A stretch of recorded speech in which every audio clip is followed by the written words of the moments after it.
Good evening, and welcome to Talking Songs with me, Roland Jones. How are we all doing out there? We all good? Yeah, okay, fine. If you're in Manchester, I hope you've been keeping out of the rain, because it has been, they say it always rains in Manchester, and it certainly has done in the last 24 hours. So anyway, we're all here. Just one thing this evening. I shall not be playing the first tune of the evening, because as I can... Oh, there is it. Oh, there it goes. Look at that. I've damaged my finger with a razor blade. It wasn't any sort of, it wasn't a Peaky Blinders sort of reenactment I was doing. I was just trying to put a razor blade into a razor, and it didn't work. So I shall be chatting and singing for you, but I shall be introducing you to my first guest, which I shall do now. And we shall pass over to Linda Jennings. How are you doing? I'm all right, thanks. Good. Staying out of the rain. Yeah, it's been grim, hasn't it? Oh, you think, just pop out when there's a lull, and then someone's from the shower, and you're like, I went out for my morning walk this morning, and I got as far as the paper shop and came back. I was just, I thought, I'm not going out in this. This is ridiculous. No, Pneumonia or something. You go so far and you just soak to the bone, aren't you? Yeah. And it was what. It's really funny here, because I don't know what it is, but sometimes you look outside of the front of the house and it looks like it's not raining.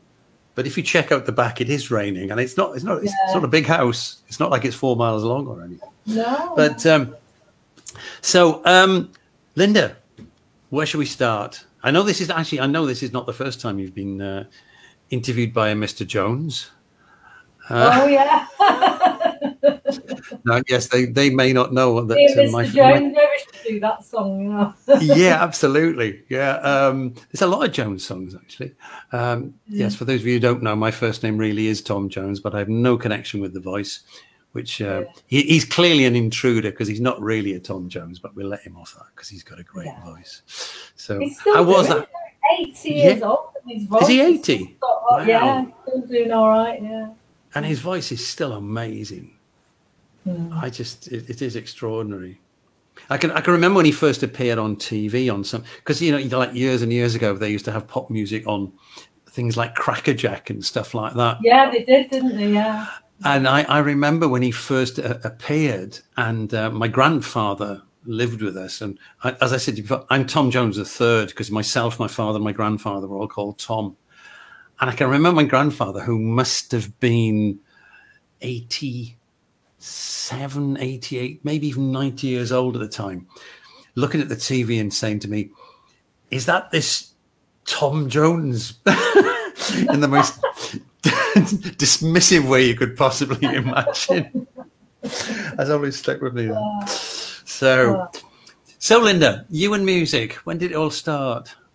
Oh, when I was about 3, I worked out how to put records on. So I used to get up about 6 o'clock in the morning and put these records on and just listen to whatever was in the house, Right. Everyone else was asleep upstairs, but I just thought it was brilliant. It just sorted me out, before the family got up. What about the rest of the family? Were they into music as well? Yeah. Presumably you didn't buy the records. It must be somebody else that bought them.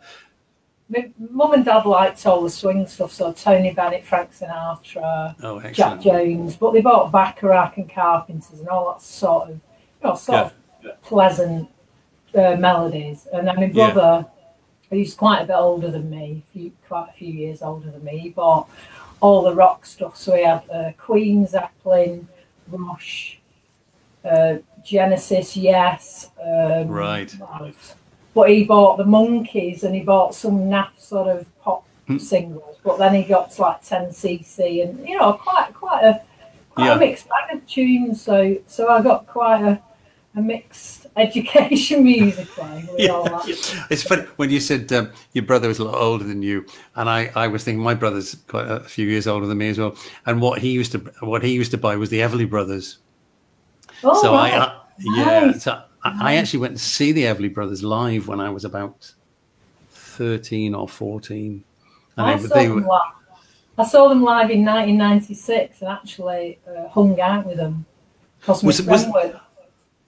my friend worked in a bar in Nottingham, and she said, you won't believe this. She said, the Everleys walked into the bar and they've offered me free tickets to go and see them. Do you want to go and see them tonight? And I went, yeah, sure, yeah. Right, so instead of having a seat, they let us stand at the side of the stage. Oh, brilliant. And then Which is the one who died first? I can't remember. I can't remember which one, but they're both gone and I never got their autographs. So I sort of beat myself against the head going, why didn't I get their autographs? Yeah, they were wonderful. Brilliant. Yeah. So that was your first listening experiences. When did you start playing?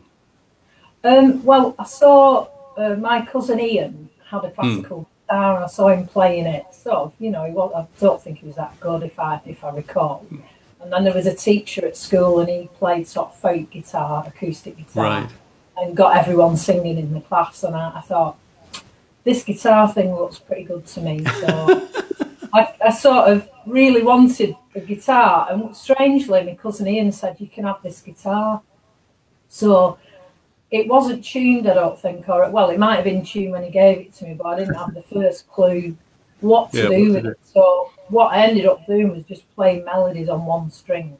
I seemed to pick tunes up quite easily. Yeah. And I kept bugging my mum and dad saying, oh, guitar.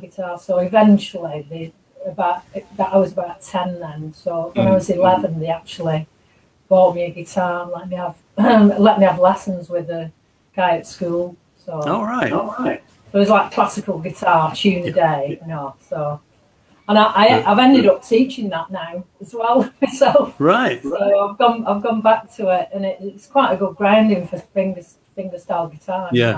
Classical guitar. Brilliant. So, and then my friend got a guitar.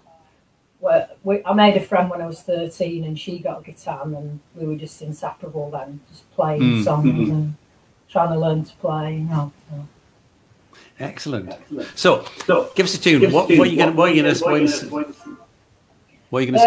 first?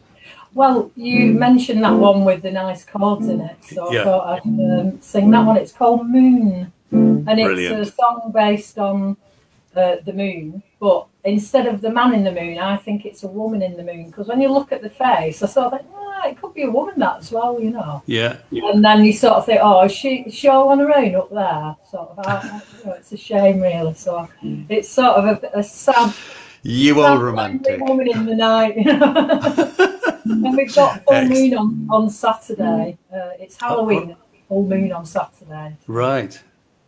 Oh, great. Okay.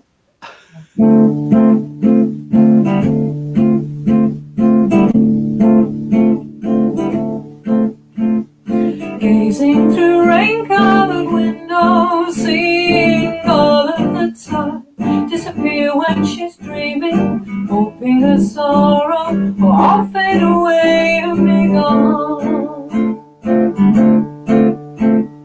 Marble-faced moon shines a light there so sweetly, she cried to the stars, but remembered discreetly, hoping her sorrow will all fade away and be gone.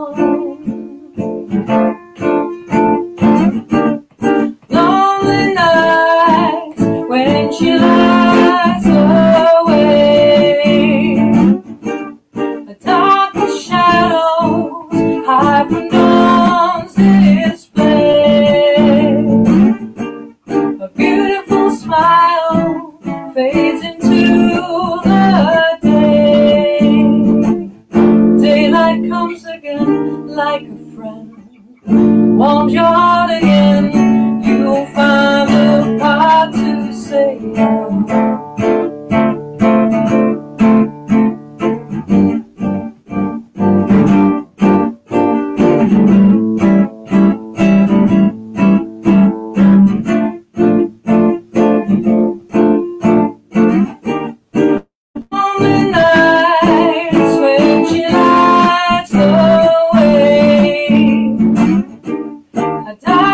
Shadows hide from dawn's display.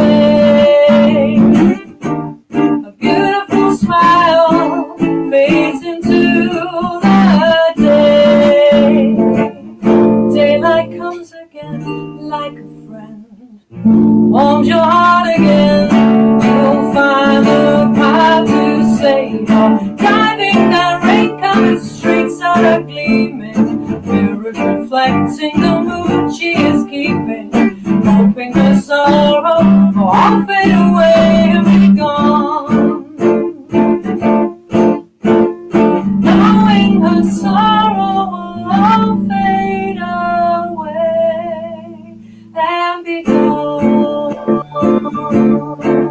and be gone, and be gone. Da, da, da, and be gone. Excellent, excellent. It's quite a complex structure, that. Yeah, there's quite a few bits moving around. I don't know how I came across. Because to me, it doesn't sound like any specific song, but it's got that sort of feel of Eleanor Rigby era Beatles. Yeah. Because there's like a pre-chorus and a chorus or a refrain, and it's about 4 different sections, isn't it? Yeah, there's a few little changes in it, and then yeah, it's lovely. It should be like a solo section, where someone would, like somebody twiddling about or playing a brassy. I was hearing strings actually, and I don't often hear. I don't often imagine strings with songs, but that sounded like it needed. George Martin arranged strings in it. But I think because I listened to lots of Beatles when I was an early teenager, even though none of the family had any Beatles records, there was a cartoon on from America with all the Beatles hits. So I got into their songs, and I got into the 1960s, and then my parents had the back rack thing. So the major 7 chords, there's sort of that type of thing that the back rack used, Oh yeah, yeah. He likes all the funky chords, So. That's lovely. Great song. Yeah. Great song. So when did you start actually writing songs? I mean, you mentioned to me earlier on about being in a band. Well, I sort of had a go at school. I had a couple of songs at school that, all right, but not great, really. And then I got in a punk band, and they were doing the writing, and I was just sort of doing a bit of singing with another singer in the band. And then it wasn't until I went to art college that I met a lad on a bus journey. He was going to one art college, I was going to the other one. And he went, "Oh, I'm getting a band together." And I went, "Oh, what do you play?" And he said, "Well, I don't play anything."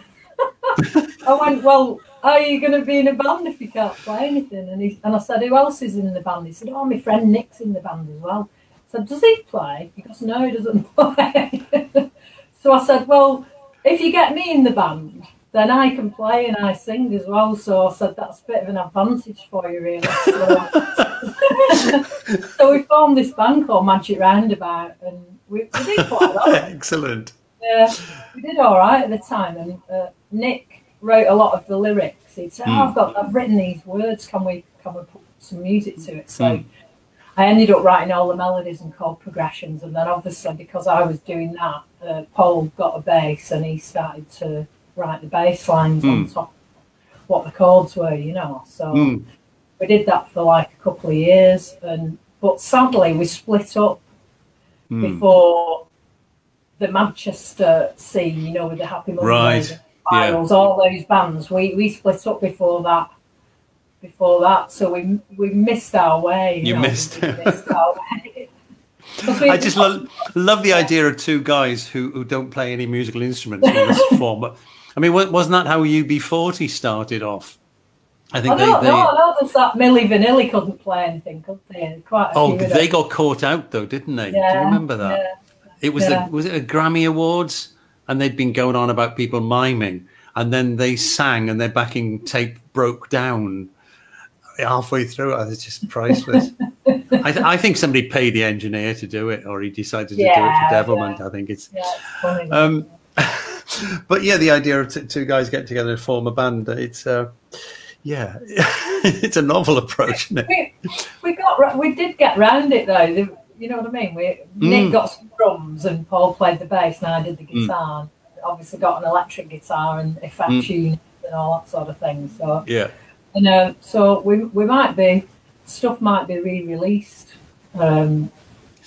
Fingers crossed. Of that stuff, so there seems to be some interest in it. So, what does that come from a record? No, if you don't want to speak to him, but does that come from a record company? I've got meant to say anything till. Okay, fine. Yeah, we're in we won't curse it over that stuff. So brilliant. So, I'm looking forward to if it does work out. Yeah. Excellent. So, well, what? I mean, we've talked about the Beatles. You mentioned the Beatles. What about songwriters that you like? You mentioned Burt Bacharach as well. Any others? Well, Burt Bacharach. I mean, it's the classic sort of pleasant, easy listening tunes, aren't they? But I mean, I've sort of been influenced by loads and loads of different types of music. Really, a lot of the '60s music floated my boat when I was a teenager. And then if you're in a relationship with someone, they might listen to something you've not heard of, and then suddenly you're into other things, you know. But my best friend Joanne, she loved Elvis Costello. Right. So she said, "Oh, please, can we go and watch Elvis Costello?" So we ended up going to watch him at the Apollo. Right. And we met him afterwards. And he was like really nice, you know. I thought, oh, what a nice guy. So even though I wasn't into him at the time, I suddenly got really into buying all his records. And I think he's got a new album coming out this week. And he's made 31 albums, which is pretty mad. Yeah. So he's not everyone's cup of tea voice-wise, because he's got a very, very effective voice. But I think if you took some of his melodies and gave them to somebody else, you know, there's I mean, he's he's hugely admired as a songwriter. And quite rightly so, I think. I mean, he's a great writer. But I understand what you're saying about his voice. It's not it's not a classically nice voice. Exactly. It's not like voice. Strangely though, his father was a singer, and his father had quite a good strong voice. He was a singer with the Billy Cotton Band on BBC. And he played with I forgot his name now. I hate that when your brain. It was called Ross McManus. Yes. Ross McManus. Yeah. Because Costello's Elvis is Declan, isn't he? Declan. Yeah. But his mother worked in a record shop in Liverpool, and so she had a massive knowledge of records, of jazz, every genre, you know, but mainly jazz. And his dad did hits of the day. So obviously being brought up in that household would have been perfect for him as a kid. He would have just soaked up all that stuff, you know. Exactly, you'd soak it up, yeah. Exactly, yeah. So do you want to play another song then? Yeah. I'm enjoying this. This song was inspired by me getting into Ryan Adams, not Bryan Adams, Ryan Adams. He's Americana sort of songwriter, but I really, when Heartbreaker came out about 20 years ago, is it that long? Wow. Well, maybe about 18 years ago, is it? Yeah. I'll take your word for it.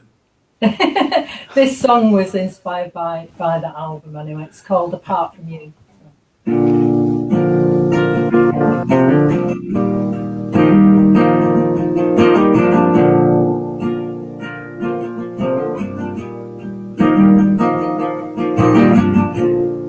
See the fire and the night is blazing, and the light in your eyes, it's amazing. Watching the frogs on a dozen flower parties, I never want to be apart from you. Apart from you, you are the only one who understands. Apart from you, this life is out of my hands. This life is out of my hands. I'm gonna leave it to the guy. I'm gonna leave it to the guy. I'm gonna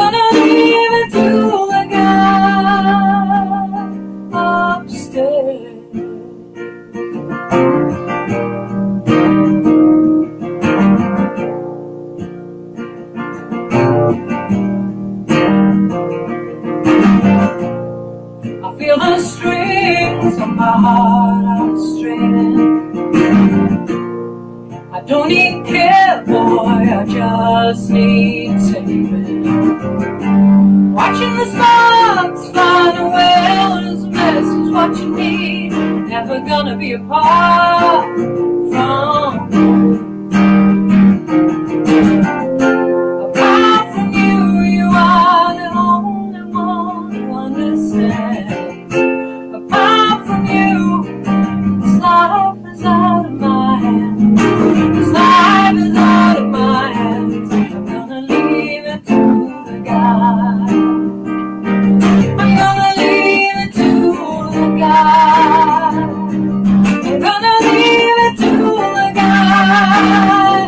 I remember a time when I was alone. I remember a time when you came along to play me, play me. See the fire, the night is blazing, and the light in your eyes, it's amazing. Framing the frost on a dozen fire parties. I never wanna be apart from you. Apart from you, you are the only one who understands. Apart from you, this life is out of my hands. This life is out of my hands. This life is out of my hands. This life is out of my hands. I'm gonna leave it to the God. I'm gonna leave it to the God. I'm gonna leave it to the God.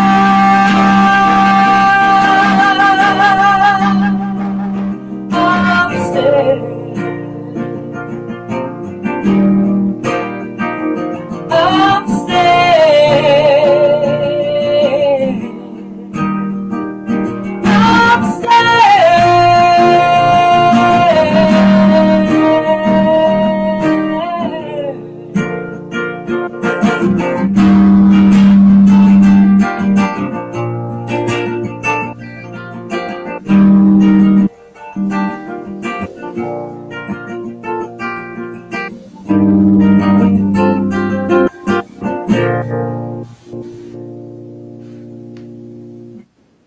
Great song.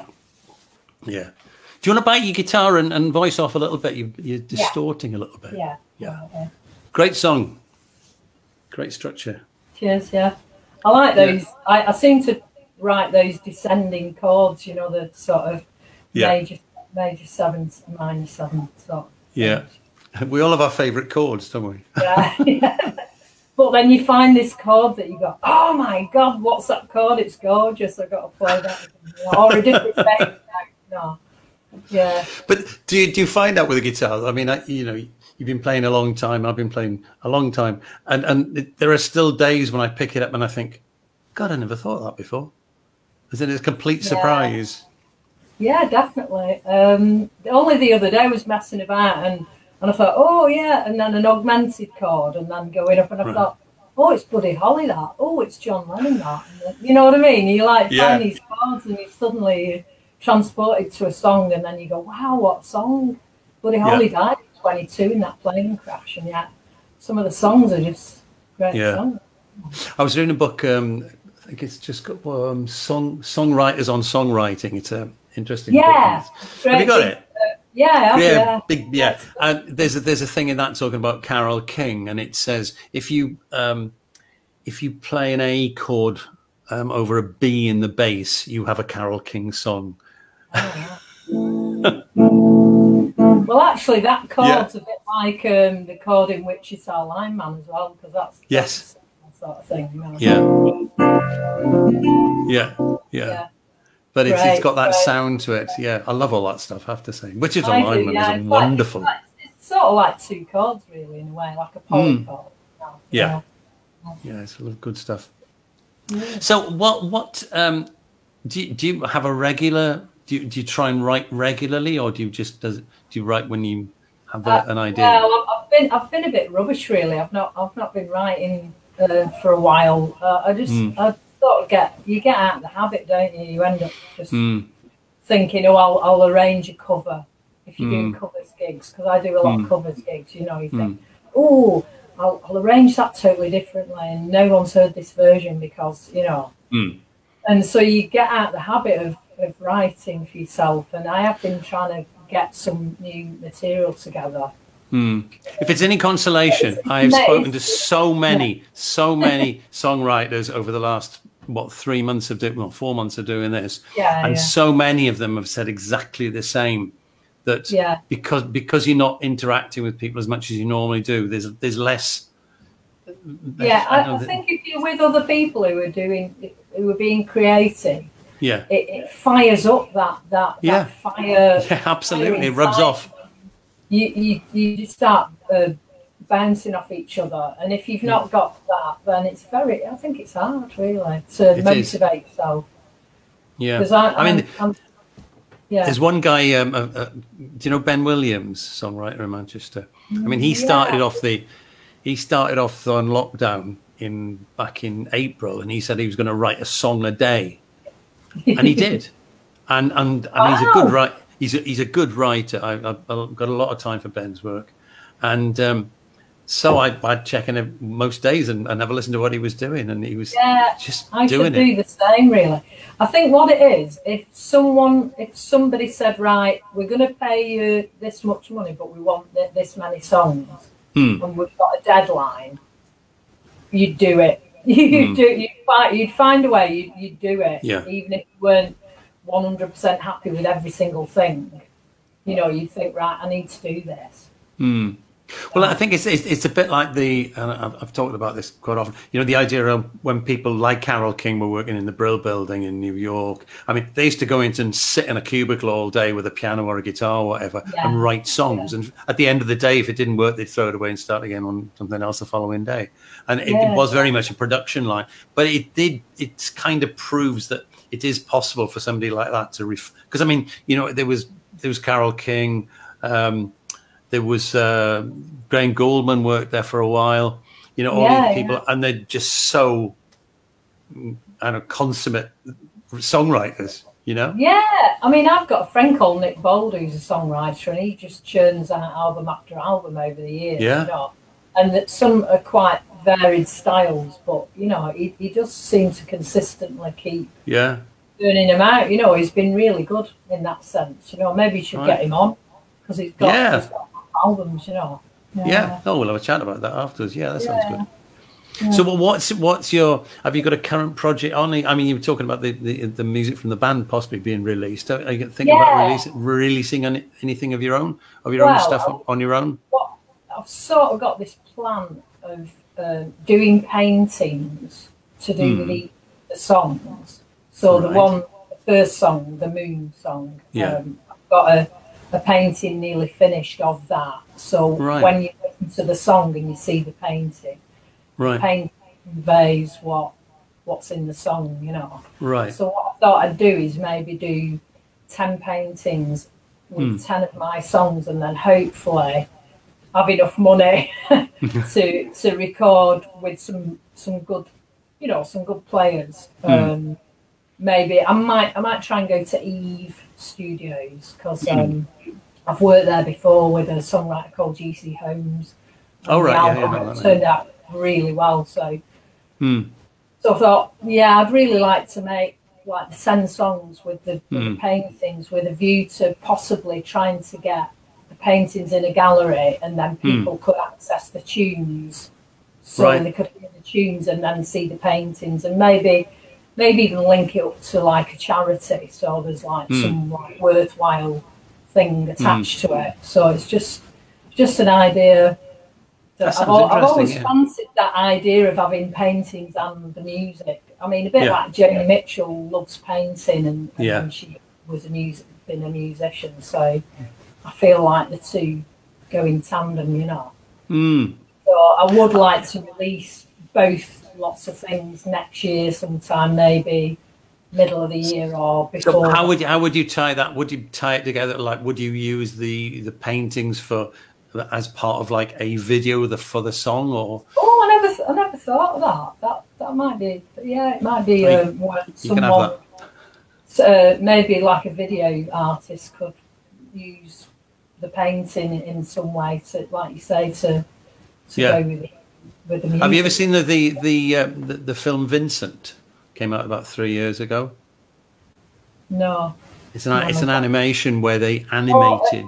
It's in. Is it in Amsterdam where Vincent van Gogh's paintings and they all just keep moving through? Well, it tells the story of him, but they've actually kind of taken the paintings apart, and then they build them back up as part of it.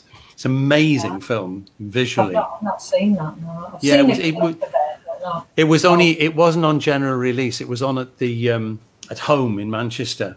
Yeah. And it's worth seeing. I don't know if it's on, whether you can get it on YouTube or something, but something like that would be beautiful to do that. Yeah, definitely. I've developed for that. If I could find someone to help with the technology side of it, that might be something to do. Yeah. Brilliant. But I'll just keep cracking on at the paintings, and then I've got the song. So just need to do all the paintings. What do you paint with acrylics or watercolors or oils? Yeah. Have you always done that? Cheap. Well, when I was a kid, there was a guy that we went on like children's trips to the zoo and that sort of thing, and it was like from a social club. So all the parents paid money for the kids to go on a trip, say to the zoo or somewhere interesting. And if the parents weren't going, maybe the odd parent will go, but then there'd be like some adult chaperones. And one of the chaperones had said, "Oh, I'm really into painting and I use acrylic paints. Have you ever thought about using them?" And I was maybe perhaps about 10 actually. And he gave me these acrylic paints, So I started to have a bit of a dabble then, quite young, And I didn't. I love drawing and painting, but I didn't sort of use them that much. And then I did begin to use them a lot more when I got older, So that's been my main medium. But I do like sketching and using coloured pencils and sketch pencils and that sort of thing. You said before about going to college. What did you do at college? Well, I've done music college, but before that I did an art course, and I was going to do an art and drama degree. Right. But then I got in that band, so I didn't bother. I just got a job and carried on with the band, and then the band took off, so the music took hold of me, and the art got sort of pushed to one side, even though I was painting and drawing and doing all the arty stuff. I decided not to do that as like furthering my education, so I ended up going to music college years later, sort of thing. Right. Because a lot of musicians paint and draw. Yeah, McCartney, David Bowie did, Tony Bennett's a painter. Ronnie Wood. Ronnie Wood, yeah. Yeah, lots of people. Yeah, quite a few. Yeah. It's we've got spare time. Some of those people, yeah, but even people that we know in this area, a lot of the people that I know are both musicians and artists of some sort of visual art. I think it goes together, doesn't it? And poetry as well. I think that all of that goes. It all blends together. I think in some way. I've never got it. I don't know why poetry leaves me cold. Really? Yeah, I don't know why. Have you looked at many different styles of it, or have you just got put off by school or something like that? I don't know what put me. Read some Larkin and. Yeah, I like Larkin's funny though. Yeah, but maybe. So, okay, I think we should have another song. Oh, right. Right, okay. Think about it right then.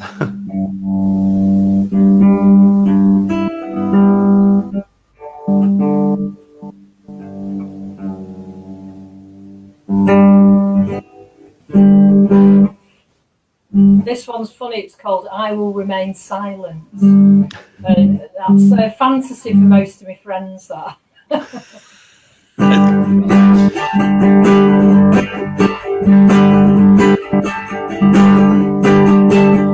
I gaze into your eyes, there are form inside my mind. Sweet reflection mixed with mine. Sunlight.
again, quite a lot of complex movements in that from bits and pieces. Yeah, I was like trying to see what I was doing in this line. But I tune the A string to G, and it throws up a lot of bit Joni Mitchell. Yeah. Somebody told me the other day, I didn't realise this, that apparently the reason she used a lot of open tunings was because when she first started playing, she'd had polio. Yeah, she had polio as a kid, so her hands were not very strong. Yeah. So she tended to tune it and play like an A minor 7 shape. Yeah. And then like a bar chord. So she'd just use minimal sort of fingers to play. Yeah, I never realised that was the reason why. But great, fantastic, lovely sound. Oh, always loved awesome! I mean, she got the best players, didn't she? She was so lucky to get all the best players. She had Jacko, she had Michael. I was going to say Pastorius. Yeah, you know, she had. She just had loads of people, didn't she?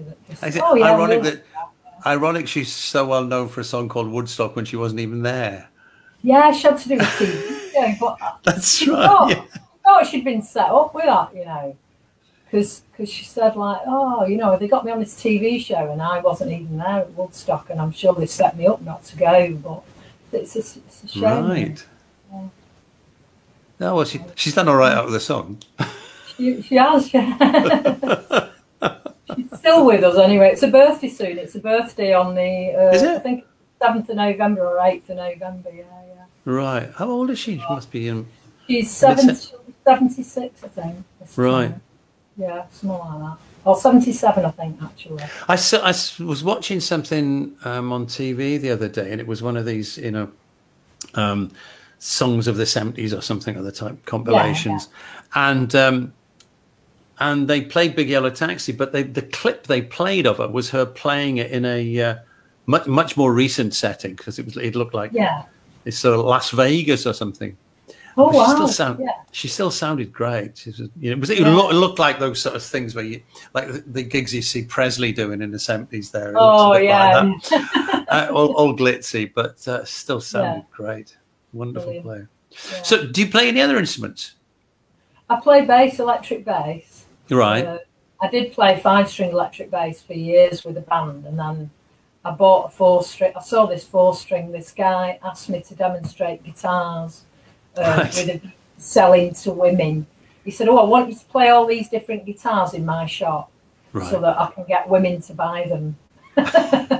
So he said, I need you to like show off, and then I can sell these guitars. So I saw this bass guitar in his shop, and I went, oh, can I try that? He said, oh no, you're not demonstrating that. I said, yeah, but I like the look of that. Can I have a go? So I thought, wow, it's really nice. So I ended up buying it off him, but he let me have it for trade price, so I was quite pleased. But it's a lovely instrument. It's like I say, it's 4-string. It's a brand called Italia, so it's not very well known, but it plays. Is that from the 60s or 70s?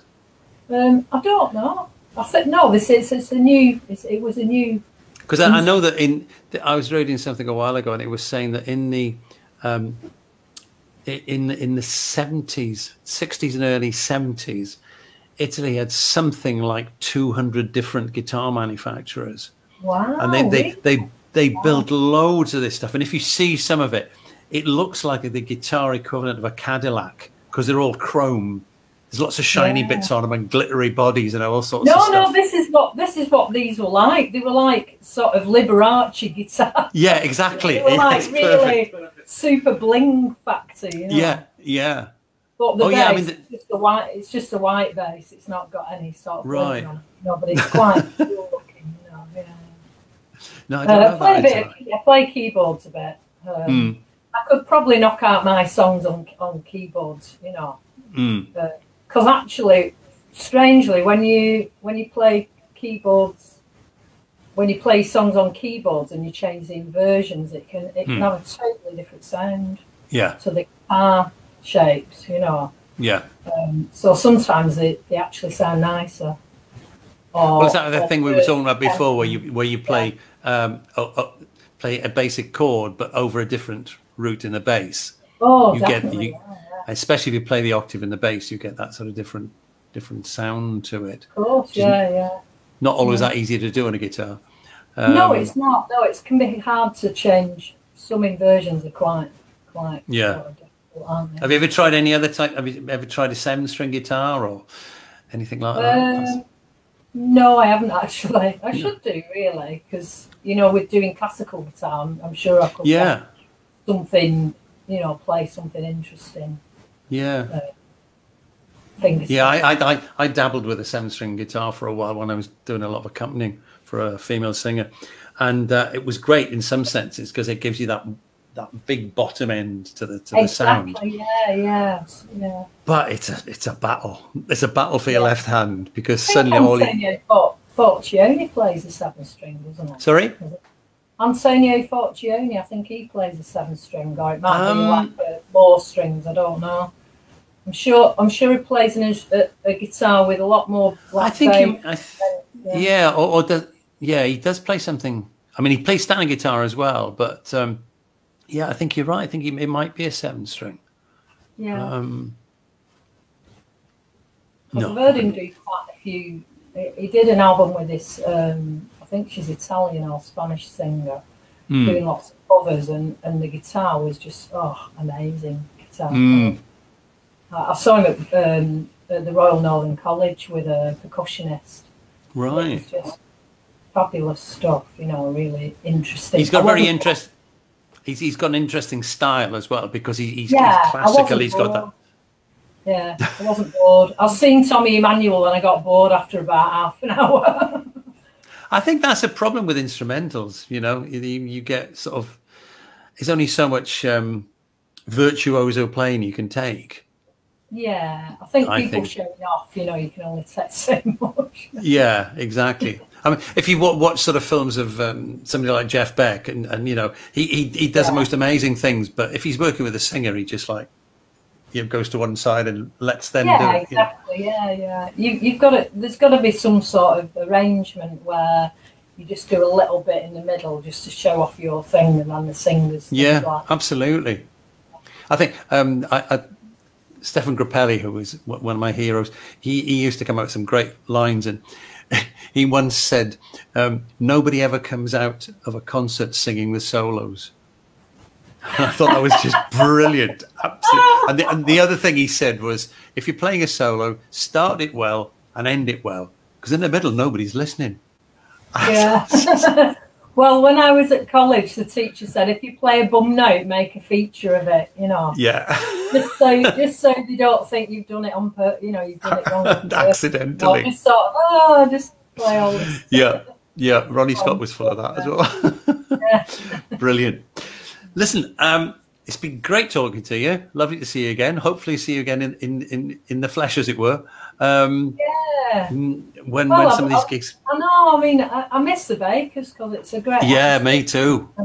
Because you can play every style there. No board. You can do blues, jazz. You can do all sorts of stuff. Yeah, we've had everything on there, haven't we? Really. Yeah, definitely. Yeah. Yes, it's I was talking to Luke the other day actually, but I don't know. Let's not talk about when we start again because I'll get depressed. We'll start crying, won't we? Exactly. They will be weeping quietly into our microphone. So well, I've been lucky actually. I've had a bit of teaching. I've been doing a bit of guitar. Oh, that's good. Vocal teaching, and I've got this group on a Friday morning who play guitar and sing, and they're all over 60 and they all want coaching. So I sort of run that, and that's been great for them and great for me because you get to play and sounds good. Sort of show people what to do, and so we do a couple of hours at the Moore Club on a Friday. So right, if anybody wants to come along, it's £5, but you get hot pot and a cup of tea. Rock and roll. No, but the food, the food rule where you got hot food or whatever. So that's brilliant. Hot pot and a cup of coffee. I don't have the hot pot. I just do the teaching and go home. Would you like to do one more song for us before? Yeah. Yeah. I'm just going to tune up because. Yeah. You could back it off a little bit as well. I don't know what the level seems to be creeping up on it at your This end. is a quiet one, so we should probably be all right for this. Good. I think the radiator made the guitar go a bit out of tune. Right. Yeah. So this is a ballad dedicated to a guy called Martin Dean, who did some Reiki healing on me. And after the Reiki healing, I ended up just churning lots of songs out. So I dedicated this song to him. You know, so. Excellent. Song for Martin Dean.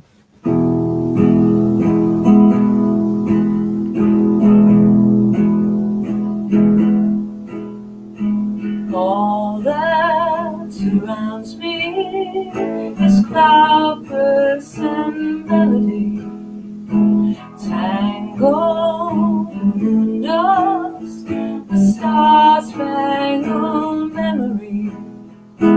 All that's above is a haven of calm. No one can stop me from going too far. Sky climbing energies, awash with the tears I cry, and you never notice how heaven can be so bright. All that's above is a blue shaded parasol, timeless forever, but only if you die, and it's the same for you if you wanted to. Life can never be so unkind as before.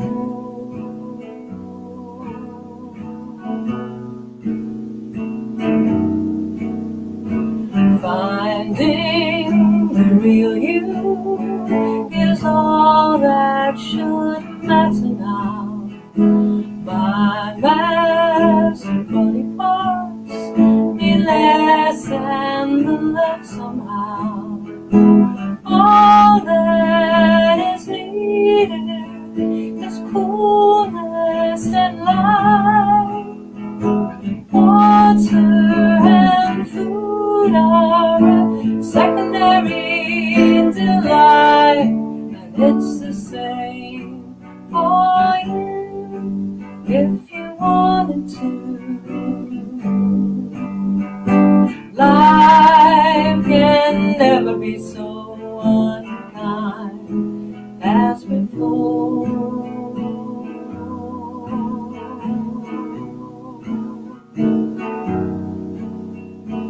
Finding the real you is all that should matter now. Mind, master, body parts mean less than the love somehow.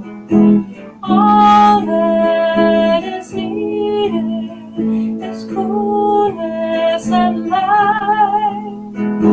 Water and food are a secondary delight.